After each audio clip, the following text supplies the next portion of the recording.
Welcome, everybody, to another RT Talks. I am Luna. We are here today with none other than Mr. B. Dave Walters. The crowd goes wild. And we are and dozens of my fans cheering. Yeah, all like 4 of them showed up today. Yeah, man. Mm-hmm. I love it. And today we are talking about storytelling in TTRPGs. So if you're listening live, you can drop any questions that you have in the RT discussion channel, and we will answer those towards the end of the chat. So Dave, I'm going to start off by just having you tell us a little about yourself. Yeah. Begin at the beginning. The universe was dark and without void, and God's face moved across the waters and said, "Let there be light," and there was. And then there was force equals mass times acceleration. And actually, I guess that would have been before light. So I guess let me skip ahead a few billion years. Hi, fair enough. Walters. I say words about things. You can find me wherever fine streaming content can be located.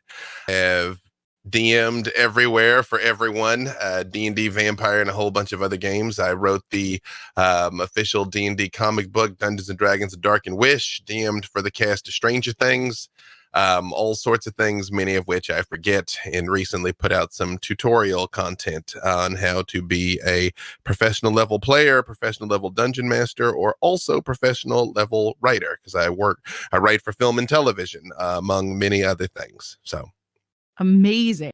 And yet you found time to come and hang out with all of us, and we greatly appreciate that. Pleasure is all mine, although it did take us like a month to figure out a time that would work. But yes, besides that, yes. When I saw that you were on the schedule, I was like, ooh, pick me. Yes, I was very excited to get the chance to speak with you again. And so we're going to dive in with some questions that I have. And then, as I mentioned before, if you have a question, you can go ahead and drop that into the RT discussions channel, and we will answer those towards the end of our conversation. So, Dave, we're going to start with the classic debate of, is the GM a storyteller? The storyteller. It is a collaborative art. It's a story you're telling together. Yes. So, I mean, if you're any good at it, of course. Theoretically, you are simply setting the stage for a narrative and an adventure and an experience that you're all going to weave. Now, what I will say is I've been playing this game since 2nd edition, because I'm way older than most people think I am. And one thing that has definitely changed is, back in the day, the game was very adversarial. It was PvP. The dungeon master was definitely trying to kill you, and you were definitely trying to survive. And I think the primary and best evolution of this game and pastime has been that move towards a more collaborative method of doing it, because the DM has got to remember that you're there to have fun also. I think where you fall short, and why I said what I said about you being good at it, is sometimes people think it is solely up to them to tell the story, and anybody that wants to be the only one telling the story should be writing novels, not running TTRPGs. I feel like I saw this meme one time that was like, I want to play a Dungeons and Dragons game all by myself where I play all the characters, and then the next line down it says, I've been told this is called writing a novel. Yeah. Yep. Basically. Yeah. And or playing video games. Yep. Yeah. 100%. Yeah, definitely. So how do you involve your players in a story if their character isn't very deeply formed? Questions. I mean, the number one thing I'll do, if right now we have a stream going on Idle Champions. We're 3 episodes in of Idle Champions: Fury of the Black Rose. And you will see in every episode, there's been moments where I will say things like, this calls to mind a time that you evaded death. Tell me about a time that you evaded death. And then I let them tell me. Or there was one particular time where it's like they had to roll to save against a fear effect. And those people that made the save, I asked, I'm like, what is it that comes to mind that bolsters you? And those that failed, I'm like, what is it that appeared that was so terrifying? You tell me. And just giving them the opportunity to do it. I think it is most important to, as long as you very heavily reassure people that there is no wrong answer. It's like, it's just whatever you say is innately the right answer. You're telling me who your character is. But a lot of times it's in those moments that you find out what your backstory is, and you find out who this character is based on the decisions they make in the circumstances they're presented with. Yeah, I love that. I have grown a number of characters by doing similar things as a player. So I know I, as a player, really appreciate doing things like that. Mm-hmm. So you've streamed a lot of games, and you've probably played a lot of games not on stream as well. So when you're streaming a game, how do you involve your players in the story building? And is it different from when you're playing a non-streamed game? Not for me. A lot of I don't have any home games. I don't play in home games because I'm like, if we're going to take the time to get together, turn a camera on because we're leaving content on the floor. I got friends that feel very differently about that. But for me, performing is not difficult and performing is not a burden. And for me, the difference between a home game and a stream is a home game is a social activity. You share a meal together. You talk about work. You complain about your partner. You talk about this week's episode of The Mandalorian. And then eventually you get around to rolling some dice. A stream cuts all of that other fat out of it. And you get down just to the raw, unadulterated experience of the game. Because when streaming is done properly, then at its most effective, the viewer should feel like they are at a table playing the game with their friends and everyone wants to be there. Yeah. Which is exactly the experience you're trying to cultivate at home also. Right. And I'll tell you, there's always the going joke about how difficult it is to keep a table together and to schedule games and getting everybody together. And, everybody laughs about it. Here's the reality of the situation. When I was running my Patreon, I was running about 35, 40 games a month for 18 months. And I had people getting up all over the world at 2 a.m, 4 a.m, coming in on their birthday, whatever they had to do to be there. If you have trouble getting people to show up, it is because you're not providing an experience that is worth their time. Not counting the inescapable, of course. Flat tires happen. Babysitters cancel, of course. But I mean, if you consistently have that, if you're consistently providing them with an experience that is worth them stopping, putting pause on life to be there for, they will be there for it every time. Yeah. Yeah. Awesome. So what do you do for story building prep before you start a game? It depends on the game. For the most part, obviously, like a stream that is going to have a certain number of episodes is paced very differently than, say, a charity one-shot. Like I do a lot of charity one-shots, in which case the only thing I ever plan is the inciting incident, because once people get in and start donating and can affect the game, it goes off the rails very quickly. But for the most part, I very carefully plan out the beginning, what's going to happen first, the first words out of my mouth, whatever the kind of speech to bring you in through the looking glass that day. I have a rough idea of where the story should be by the half, and a rough idea of where it is going to end. But otherwise, I don't plan any of the back half of the episode because both the dice and players will surprise and amaze and betray you. Like I'll say just now, because I was just at D&D in a castle last week, and sort of at the climax of the campaign, the characters the players had 3 different options to literally decide the fate of the universe, and the outcome of the universe came down to, for lack of a better word, going through one of 3 doors. And they were evenly split 2, 2, and 2 over which door to go through, which was absolutely wonderful for me and completely perfect. To which I said, we are just gonna roll it then. In the top, we're gonna roll 3 dice. This is your 20, this is your 20, this is your 20, and whichever the top die is wins. And it so happens, because of some other reasons, they all had some re-roll scrolls, and so we roll it, and it's like, okay, option B, and somebody's like, re-roll it, and we're like, okay, now it's option A, re-roll it. And I mean, I had 6 adults on their feet, just like clamored around the table. And it was absolutely magnificent getting that level of charged emotion out of a single roll of the dice. And pending how that roll of the dice fell was going to affect how the story ended. And that's the kind of thing you can't plan. Yeah. Absolutely. And that sounds amazing. So speaking of things like D&D in a castle, Mhm. how do you use or do you use your physical setting of your game for where you're playing to influence your story?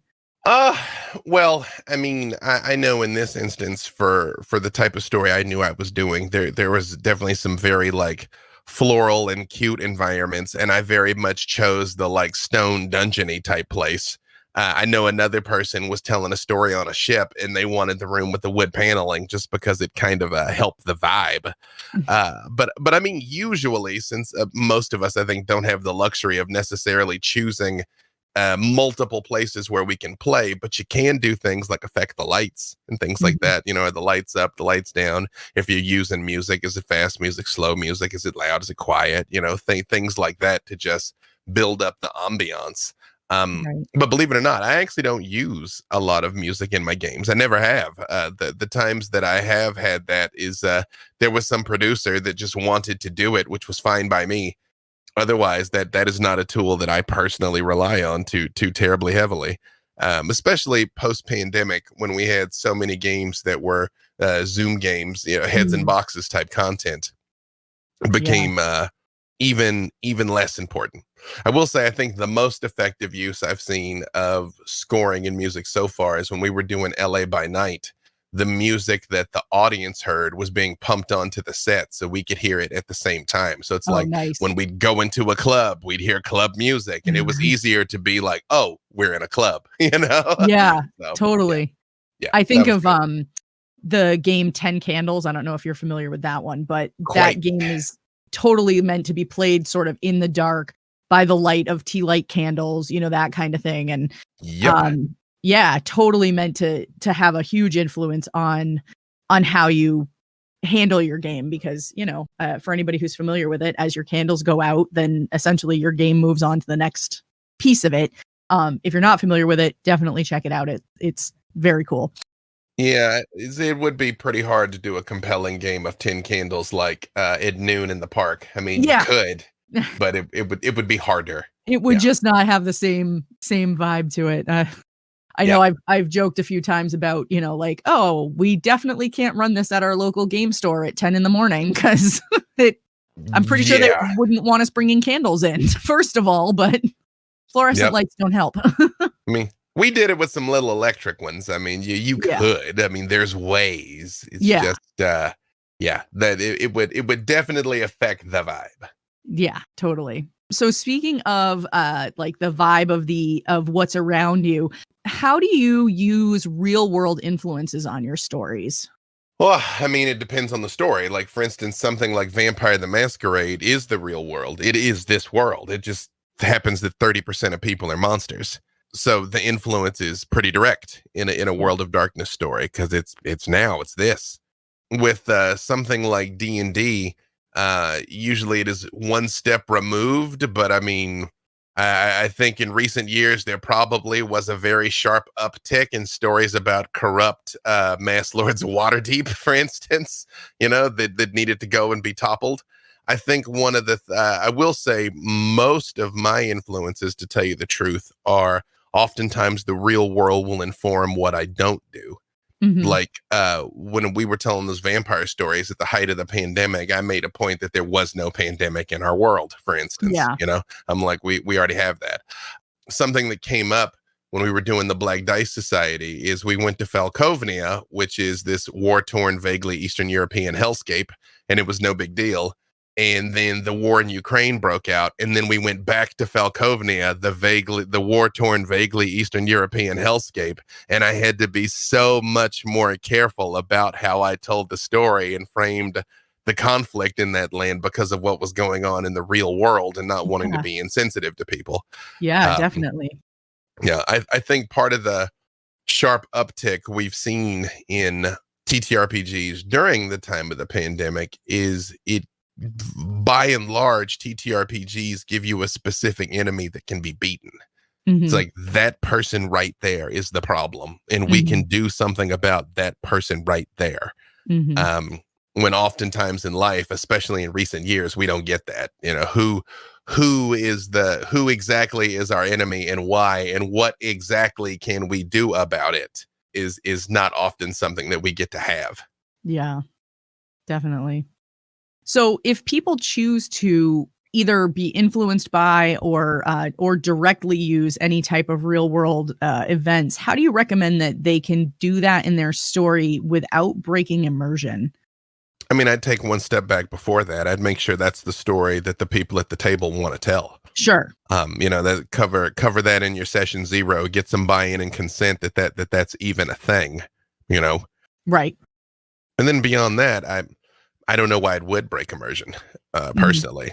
I mean, even if it were a one-to-one, a one-to-one, this is obviously that thing, that in and of itself doesn't break immersion to me.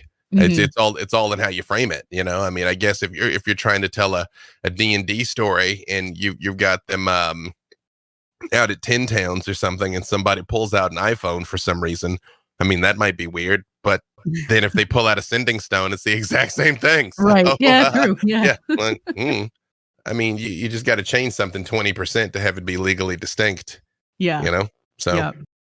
And what about using like works of fiction, books, movies, etc., to help you, build your stories? I think the thing that you want to try and avoid to the best of your ability is the outcome being predictable. Hmm. You know, you want your ending in a perfect world to be simultaneously inevitable yet surprising. Hmm. If it is too obvious that the bad guy is secretly your father, then it will have no teeth whatsoever. So you got to figure out what you're going to do to alter that. And a lot of times the character's motivations are a good thing, where you're like, I know it was the butler. It was the butler in the library with the candlestick committed the murder.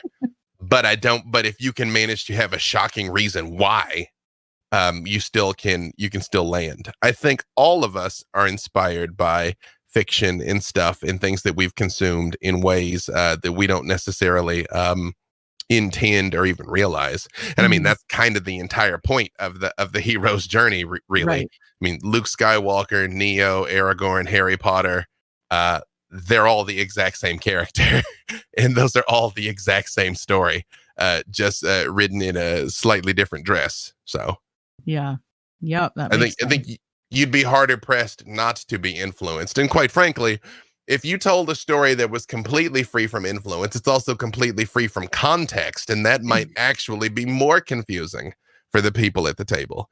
Because Yeah. I've had people try and do completely freeform games, and it's like, I don't know what we're supposed to be doing, you Hmm. know. I don't know. Are we supposed to go left? Are we supposed to go right? And the person is like, oh, you can do anything you want. And it's like, well, at least lay out a clearer path of what lay to the right and what lay to the left, you know. It's like, Right. if you tell me I can do either, it's like, well, here, those are the haunted mountains, and those are the swamps that are overrun by dwarves, you know. Now, pending which one you're going to do, you got a different informed choice. Right. Because one thing you never want to leave the players feeling like is like they're just spinning their wheels and going nowhere.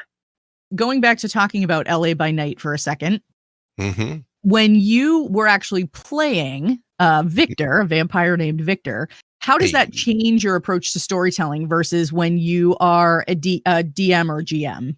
to tell you the truth, it doesn't so much, because I'm still trying to tell my story and I'm still trying to empower everybody else at the table to tell theirs.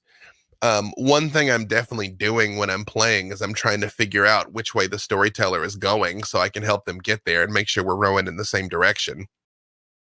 So much so, a lot of times I will just ask.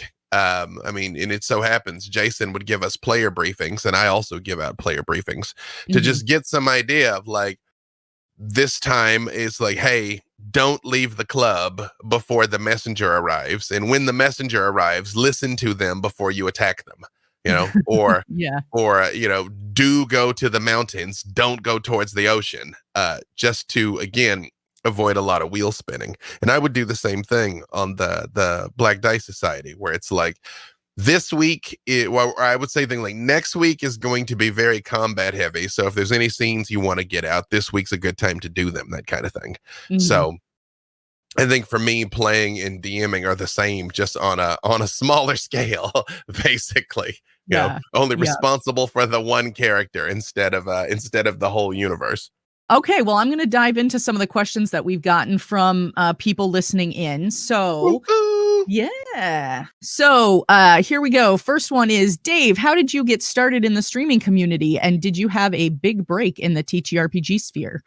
I got started. I've been creating internet content since 2009, and I got started writing a lot of like motivational and inspirational content, and that's how I ended up doing panels because I would write a lot about the parallels between stories like the Avengers and things in mythology, and how that like pays off certain innate needs that we've all got, and that kind of got me on the panel circuit.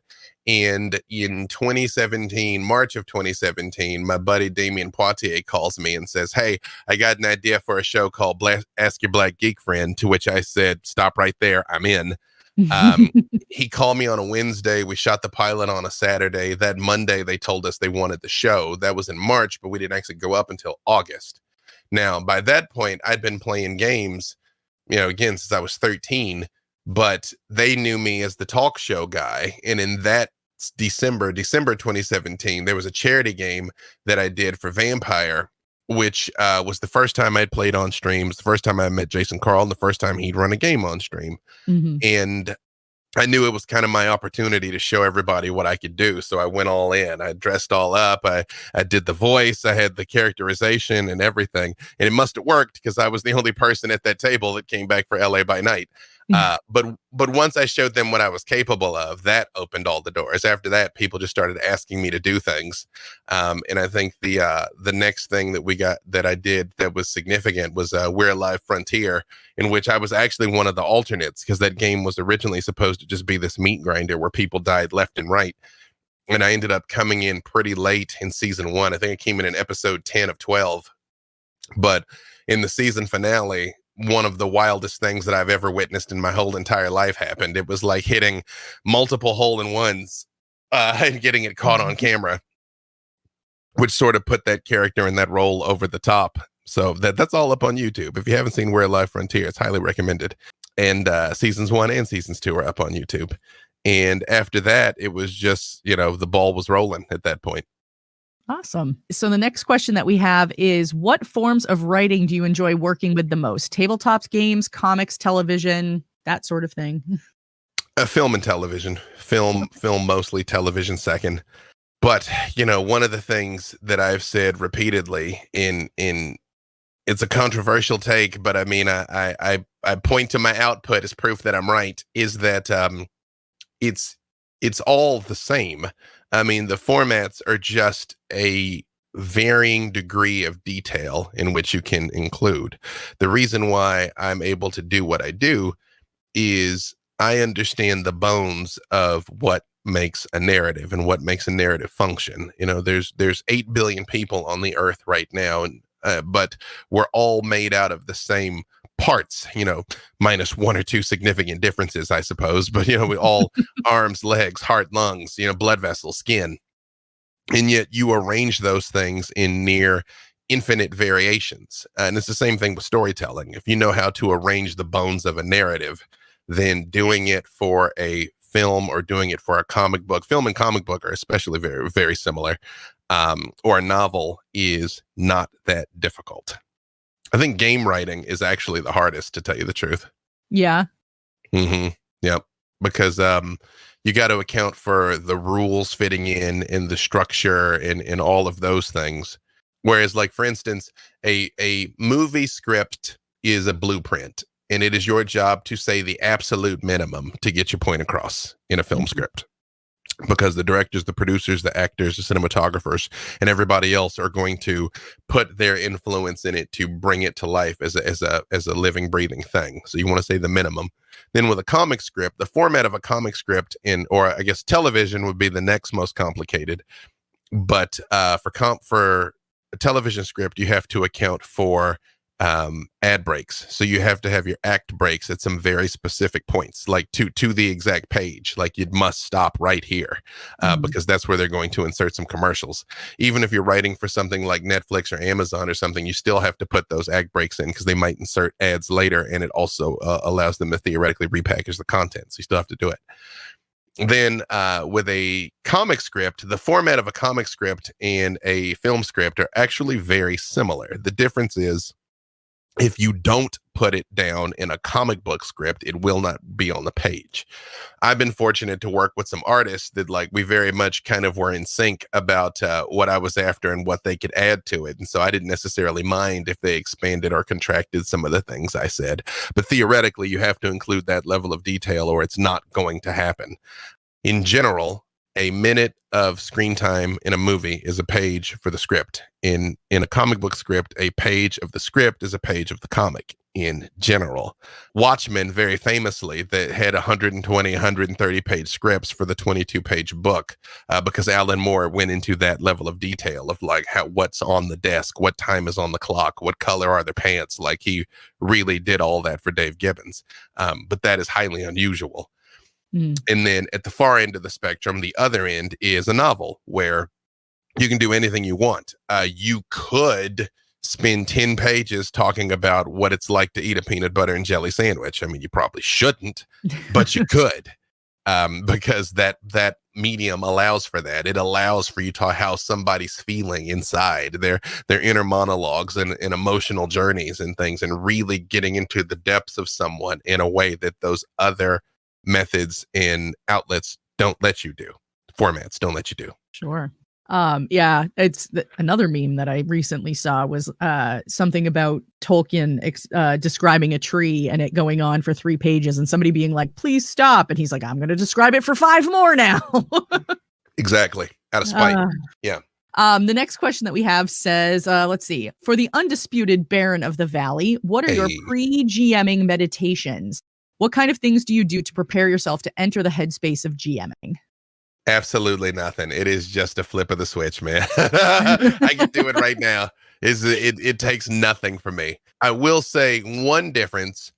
If I'm streaming and we're streaming live and there's an audience, sometimes I literally will just kind of like hop in place just to sort of like, get my energy up. But that's rare. I mean, even when we were doing LA by Night, people had a range of ways to prepare. I mean, there was one person that spent an hour listening to music and you couldn't talk to them and stuff while they were getting into their thing.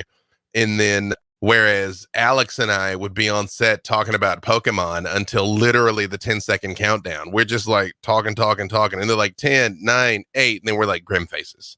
You know what I mean? And we were just in. It's like nothing at all. It's you could tell me right now I had to run a game for everybody with the audience listening, and I would be like, okay. Let's go. Yeah, let's do it. Yeah.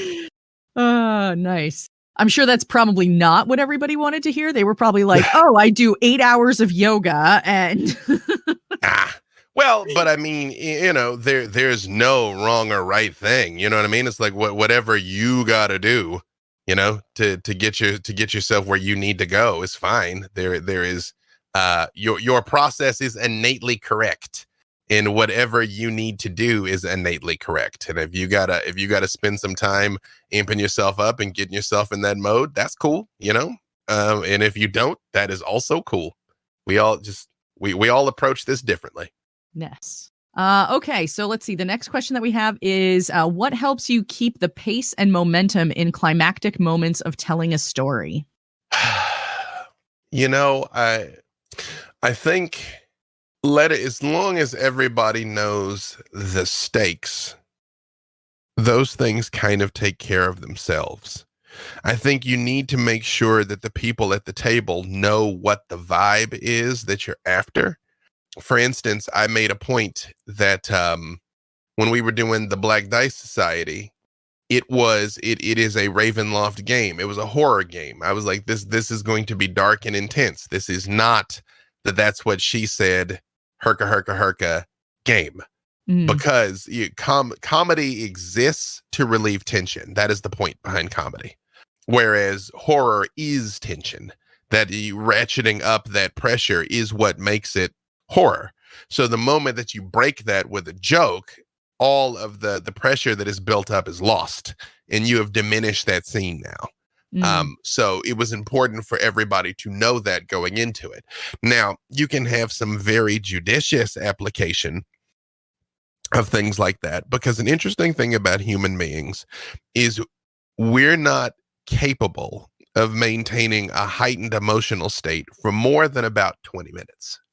30 minutes on the high side. You can't cry for 30 minutes. You can't laugh for 30 minutes. Your emotions will just level out. It's how we're wired.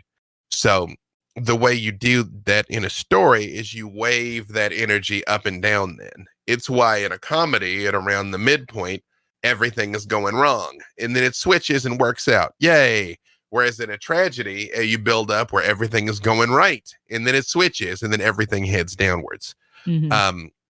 If you've paced the narrative in such a way that it is clearly heading towards that crescendo, everybody should already understand the stakes, and you shouldn't have to work too hard to avoid it. And I will say, when in doubt, if you just not getting the engagement that you want from your people, imperil somebody that they care about.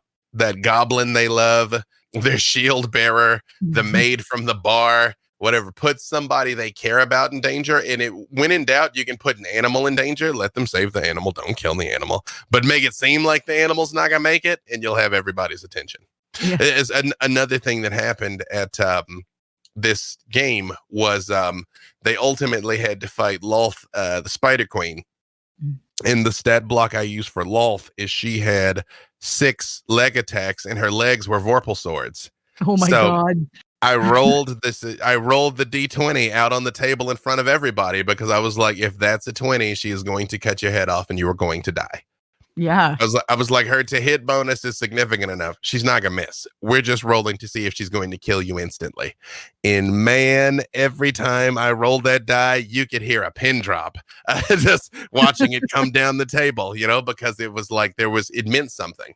There was stakes. That's all you got to do is you have to make sure that there's stakes. There's something on the line if they win or if they lose. Otherwise, it is just battle number 773, and that's not really that exciting. Yeah. Yeah, it's funny. You described that now, and I'm like, I can already picture it. Like if it was a movie scene, it's like everything goes into slow motion. Nobody's breathing on the die, and Yep, that's exactly what it was like. Okay, so let's see. The next question that we have is: how do you think the medium of TTRPG actual plays will change with the advent of newer technologies like AR and VR and virtual tabletops? Would you ever take the role of a classic troubadour and run more games for private virtual audiences, kind of like D&D in a castle? I mean, I already did it via Zoom, so yes. Yeah, I mean, we didn't even need AR, VR. We just needed Zoom. Yeah. I mean, it's coming. I think it's further off than I wish it were. I mean, I wish it were already here. I mean, the AR and VR and all that stuff is going to happen. I mean, I personally am not VTTs aren't my thing. I mean, I've used them, and I've also taken sponsorship money from several of them. But I don't think it adds anything to the experience personally. And I think you point to most streams, and most streams don't use them. But I mean, there's definitely a world where they're getting better for certain. And I mean, when they get here, God bless them. And so, I think it's the same way. Like, minis and terrain are some people's things now, and they're not other people's things. I think, let's go, probably 5 years into the future, but who could say, but probably 5, where you got a real effective VR minis and terrain setup where people can kind of see it and manipulate it and, move it around and feel like they can engage with it in a semi-tactile way. That is probably going to open the door to more minis and terrain people, because now you don't have to pay it, you don't have to paint it, you don't have to store it. So, be good when it happens, though. Yeah, definitely. Let's see. The next question is: do you ever feel burnout creep in? And if so, how do you avoid it? Not really. Because I avoid it by reminding myself that just how lucky I am to do this and how fortunate I am. Now, that being said, like I said, I ran 35 to 40 games a month for 18 months, and I don't recommend that. And there's a reason why I didn't do it for 20 months, you know, Yeah. because that was just a lot. And I mean, I would wake up in the middle of the night thinking I'd fallen asleep during games and had to Oh. like scramble to like figure out what was going on and where we were. And, you know, oh, sorry. Okay. You know what I mean? And then be like, oh, wait, it's nighttime. Cool, cool, cool, cool, cool, cool, cool. But yeah, I try to remain mindful of it is a blessing to get to do this at all. It is a blessing to get to be able to tell stories and take people on an adventure. And because I'm lucky to do that, it's like saying you get burned out on going to Disneyland. And I'm like, maybe eventually, maybe, you know, maybe. But bad day at Disneyland is still better than a good day working, you know? Yeah. So, Yeah. you know, I think, and also I think if you're running into burnout, which of course is a very human thing. I mean, and we got jobs, we got relationships. Some of us have kids, you know, like it's a pandemic that has worn us all out. There's no shame whatsoever in saying that you need a break. But Mhm. I think one of the ways to counter that again is remember what you like about this and remember what you're trying to get out of this. If you're approaching this from I must do something you know, that is going to be a hit on streaming or things like that. I think the only thing you really got to worry about is as long as the people at your table are having a good time, the audience is going to be having a good time. Yeah. You just got to serve them. And if when in doubt, you can also ask them you know what it is that they want, what it is that they're interested in, you know, it may well be just that the story's run its course and that happens, you know, that Yeah. happens Yeah. where you're like, all right, we're it's time for a reboot, it's time for a time jump, you know, like this it's time for this to be the story of your ancestors or something, and we'll come back to these characters at some point in the future. That's all right. Okay, so this question, I'm going to specify who it comes from because of the way that they word some of this. So this is from Michael from luckoflegends.com, and they write, I know you're a parent. I'm a much smaller stretch writer for CMQ with you. Have you played with yours? What games and any thoughts on educational use of RPGs? And then they go on to say, honesty, it's my thing, and I'm always excited to chat with folks about it. Wait, repeat that. What have I played with? What played with? What CM? What? Sorry, So lay that on me again. it says, I'll piece it out. I know you're a parent, and it says, I'm a much smaller stretch writer for Color My Quest with you. Ah, Have you played with yours and what game? And then they go ah. on to ask, what are your thoughts on educational use of RPG? Oh, okay. All right. Those are three different things. Cool, cool, Yes. cool, cool, cool. First of all, yes, I have played with my kids. In fact, the first game of D&D they ever played was on a stream for D&D Beyond. We're rolling the family. So I'm like, the first time they ever played, they had like thousands of people watching. And I'm like, you guys are so incredibly lucky for the, like, you don't know how hard it was for me to even get to the level that I had anybody watching. And you guys just sort of start at the top, which is fine. So yeah, well, although we don't play like tons at home, believe it or not, but we do play, they have played, and they do like it. It's one of those things that I just wanted to, everything in life that whenever there's something that I was into, I just tried to share it with them and not inflict it on them, you know? Mhm. In there's stuff that I love that they love, and there's stuff that I love that they couldn't care less about, you know? Mhm. But they have done it and they do like it and they consider themselves TTRPG gamers. Nice. Then, as far as an educational thing, I think there's a lot of good work being done with applying D&D both in educational settings and in therapeutic settings. But I mean, it already teaches you math, teamwork, cooperation, drama, improv, problem solving, thinking on your feet. You know, like it's just wonderful. I don't think there's almost no limit to the application in all of these things. I agree. I'm sort of watching some people chatting in Discord right now, and this is something that I know that I talk a lot about, both the educational and the mental health aspects of it. So Yep. Yeah. I mean, Something we could go on and on and on about. Janina Scarlet, Shadow Quill, good friend of mine. Mhm. There's Game to Grow, Clinical Yes. Role, Dr. Megan Connell, Yep. Dr. B, Yep. Champions of Psychology, the stream on the Idle Champions, all top flight stuff. Yes. Yep. Definitely. Okay. So the next question that I have is, do you have a tenant you fall back on or look to when weaving a story? I try with every situation that I come up with, I make sure there is at least one solution, and then I make it as hard as I possibly can. like like if I know there's an off switch on the back of the golem's kneecap, then I make everything else as difficult and complicated as I possibly can, because they will feel such a greater sense of accomplishment when they overcome it. And inevitably, they're going to say or do or try something that I didn't think of. And I'm very, very big into yes anding and just going with people and rule of cooling people. And if they're trying to do something that is just flatly not what the rules allow, because that happens, then the question I will pose to people is, what is your intent here? What is it that you're Mhm. trying to do? You know, if you're like, I want to shoot 2 arrows right into its eyeballs, I'm like, and then I'm like, that's not really a thing. So what is it that you're trying to do? It's like, well, I'm trying to blind it. And I'm like, well, here's some ways that you might blind it. Or if you can't blind it, what you're actually trying to do is distract it so something else can happen. Okay, well, then you can do this and this and this and this and this. You know what I mean? Is sort of my approach. I try in as much as possible to never say no. You can yes and if you have to say no, then it's no but. You know, Right. it's like maybe not that, but this. Yeah.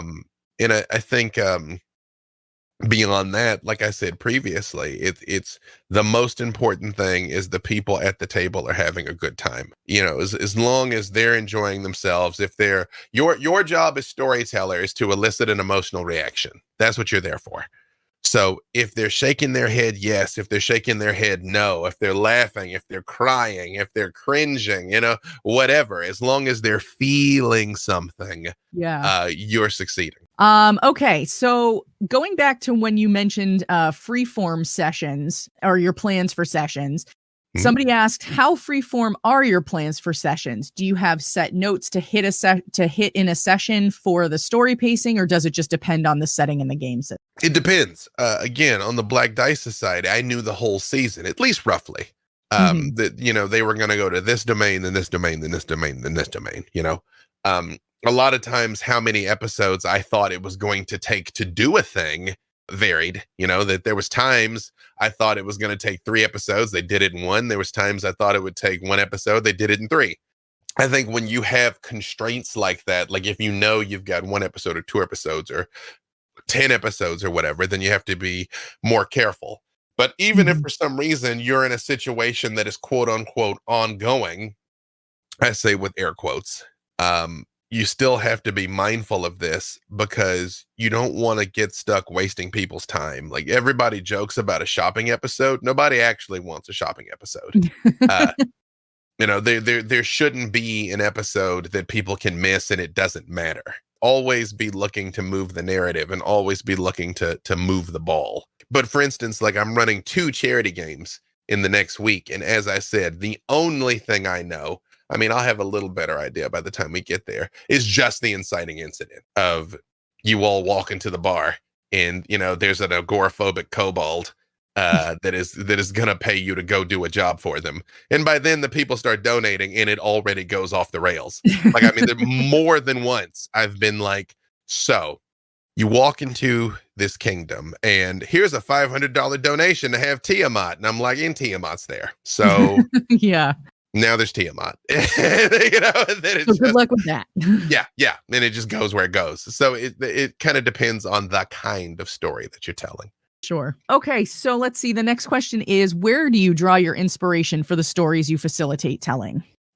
Well, my niche, especially in D&D, is high level storytelling, level 20. Mhm. Because, I heard a stat some time ago that fewer than 5% of games have level 20 characters in them. And that's not just characters that go from level 1 to level 20, that even one shots and things. And I mean, maybe it's growing up loving comic books, but I mean, that's the most interesting things to me when the fate of the world or the fate of many worlds hangs in the balance of what you do or what you don't do. That's what's interesting to me. Fighting giant rats in the sewer is not. I mean, I've done it all. When we did Invitation to Party on G4, they started at level 3, I think, 2 or 3, but gods versus gods are the stories that I enjoy. That's the yeah.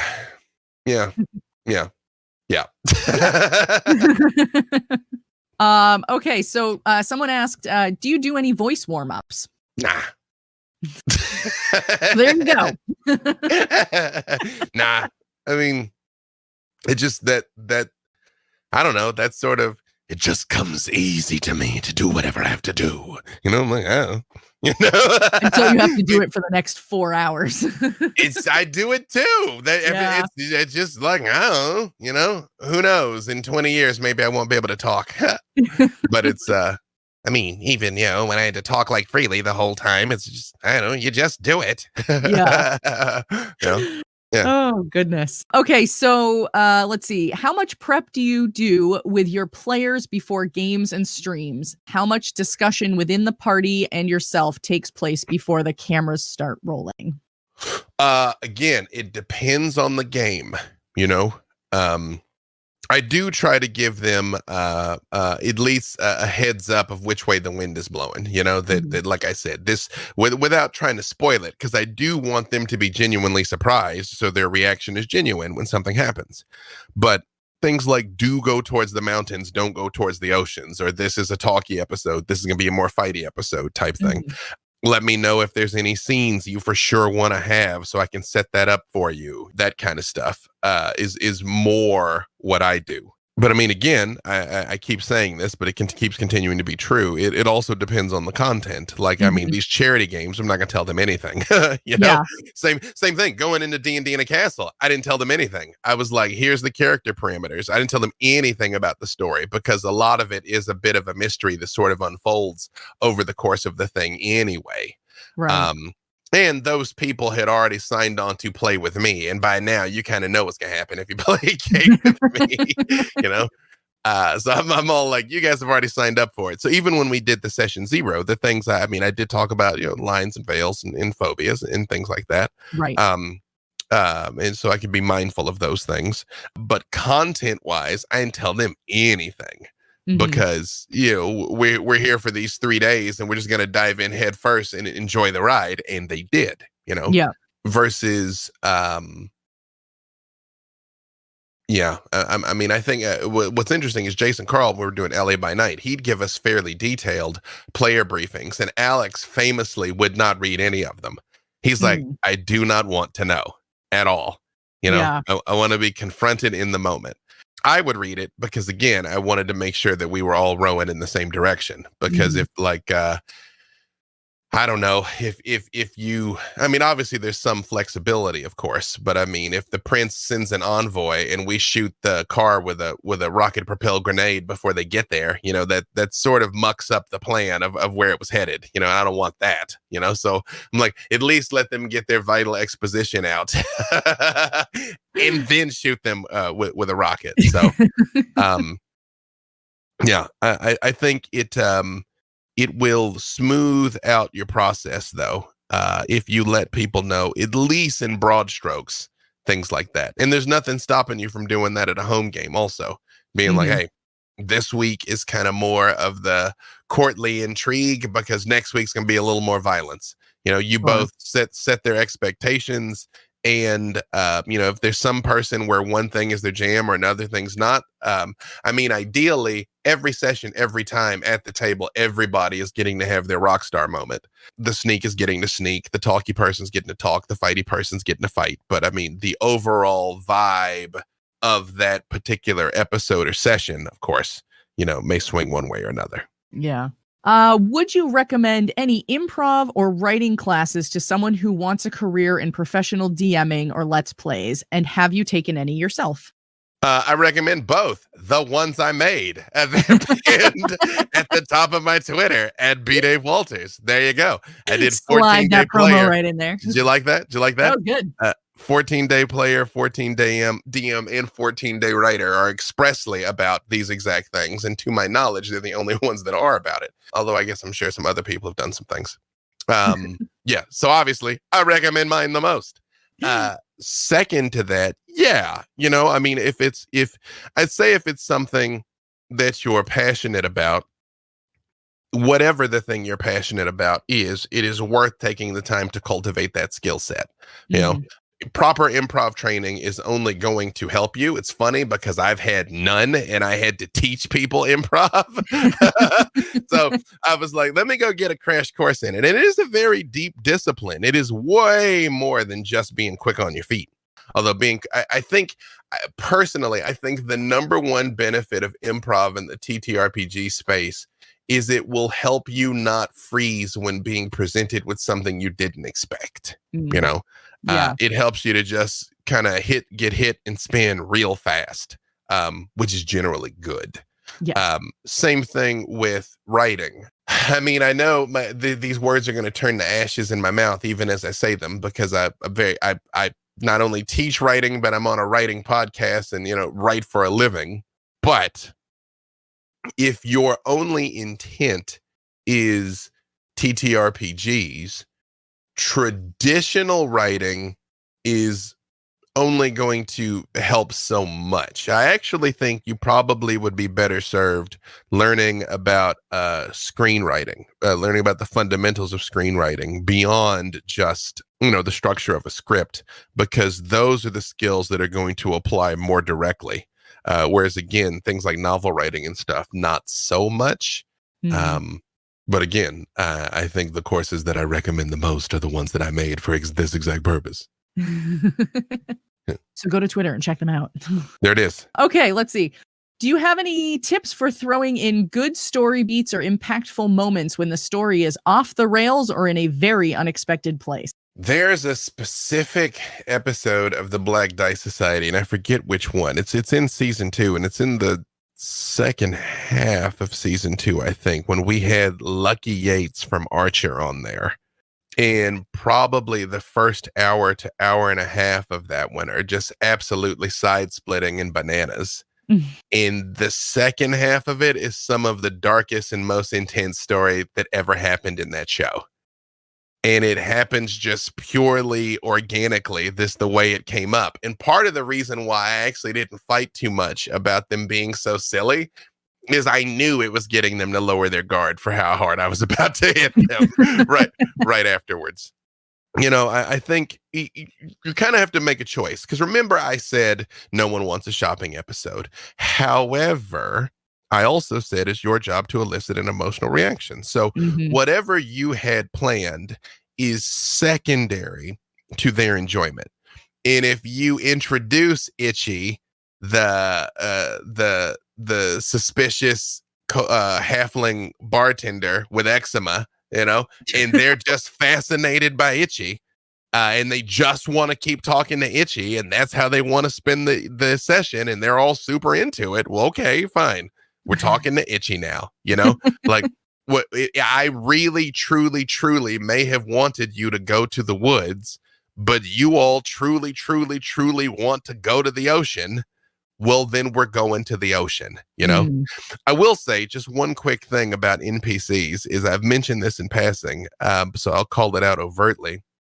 The best way to make memorable NPCs is to do exactly what I've just been doing. If you've been listening, notice I said an agoraphobic halfling, an itchy halfling with eczema, like adjective thing.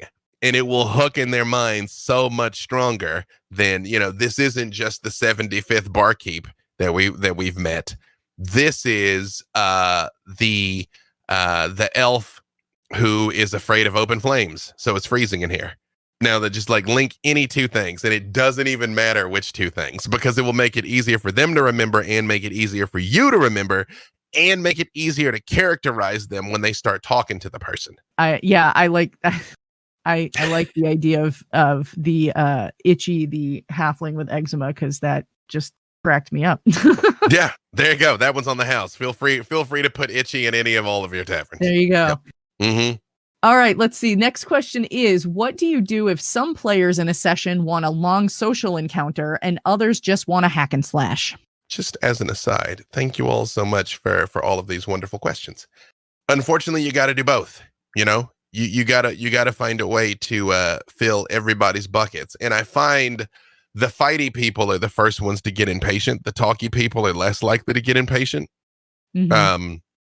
You have to balance it out. I mean, part of the reason why Freely, the character I played in D&D for so long, who's a bard, paladin, warlock, sorcerer, part of the reason why Freely became the halfling of action is those people would talk in circles indefinitely of, we can go left or we can go right. Well, okay, here's what'll happen if we go left. And it's like, cool, then let's go right. Well, here's what's happening if we go right. It's like, well, cool, let's go right. It's like, well, but here's the so I got to the point that I was just kicking a door. You know what I mean? It's like, let's do it. Let's go. But I think there is a difference between having a scene with some intrigue and talking in circles and spinning your wheels and not going anywhere. As long as the narrative is being advanced, that's got to be given some time to breathe. But part of the reason why the Black Dice Society was as fighty as it was is it's still D&D, and that's kind of part of D&D. So I think it should just be clear to everybody. Like right now, actually, we were talking about the preparation before. This actually just dawned on me. Right now, with the Idle Champions show that we've got, I'll tell them things like, you're going to fight twice. You know, you will get a long rest, so go all out. Or you're going to fight twice and you won't get a long rest. So be, you know, adjust yourself accordingly. There's times in the story where it's like, this is meant to be a little bit of a meat grinder to wear you down type thing. So plan accordingly type thing.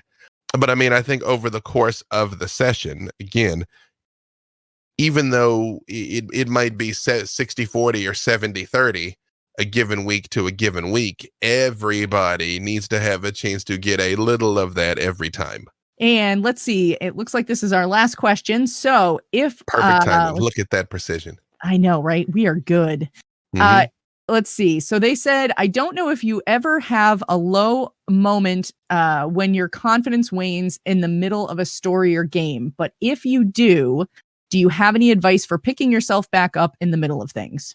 I know this is going to come as a complete and total shock as I say it. No, I don't have those moments, but here's what I will say. Here's what I will say. Chances are incredibly high that you're having way more of an impact than you think. And the people are having a better time than you imagine. Mm-hmm. It's just like you can't edit and write at the same time. You can't be editing yourself while you're telling your story. Don't boo yourself off stage before you've even had a chance to perform, right? Yeah. If you pull up, if you hesitate, like here's kind of an axiom of performing. If you make a mistake, never acknowledge it, because the audience probably doesn't know you made a mistake. The audience doesn't know you missed a step or skipped a line or something that you meant to say. So the people at the table may have no idea that you mixed something up or messed something up. Even if it is completely obvious that you flubbed something, just be like, oh, I made a mistake. I meant this, you know? I said it was the king's brother. I meant it was the king's uncle. Sorry, the king's uncle. Yeah, so don't be so hard on yourself. You know what I mean? That would be my advice. Finish the story, because at least it's done. You know, and by story, it might just be the session. You know what I mean? The moment, the scene, whatever. And try to be present for your players, because remember, you're there for them. And if you're trapped in your head, you're not going to be present for them. And if you find yourself that you get into a complete moment of overwhelm, just a useful skill to have in general is you walk into a room and it is absolutely terrible. You tell me what it looks like inside. It's carnage. You tell me. You know what I mean? And you pass the mic to them for a minute. Yeah. You know? Take a breather. And it's fine, you know, and I mean, these people are your friends. It's a little harder if you're streaming to take a minute, but I mean, if you're at the table, it's fine to be like, give me a second to think about what I'm going to do next. You know, let's take 5. I mean, if these are really good friends of yours, you can be like, I'm feeling a little bit overwhelmed. I just need a minute to just walk outside and breathe some air, and then we'll come Yeah. back and do it. There's no harm in that. There's no harm in that at all. And quite frankly, even if you're on a stream and you find yourself completely redlining, you can just say, all right, we're going to take a quick break. We'll be back in 5 minutes, and don't go nowheres. It's okay. It's okay. Don't beat yourself up, because at the end of the day, it is just a game. And this is coming from me that plays the game at literally the highest level possible. And I'm still telling you, it's just a game. It's no big deal.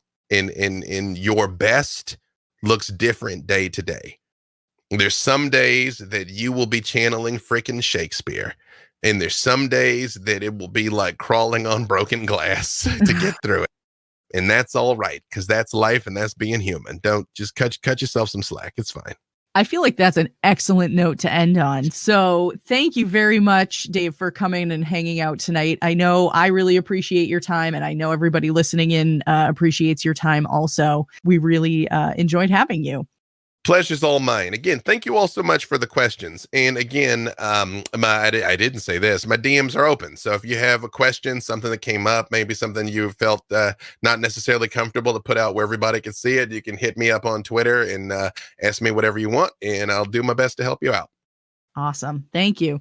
This has been RT Talks. I am Luna, Gamer Mom Luna. You can join us live in our Discord for our next event coming up on Tuesday, March 21st. And you can catch everything in podcast when it releases if you're not able to make it then. So thanks so much for joining us, and we'll catch you all next time.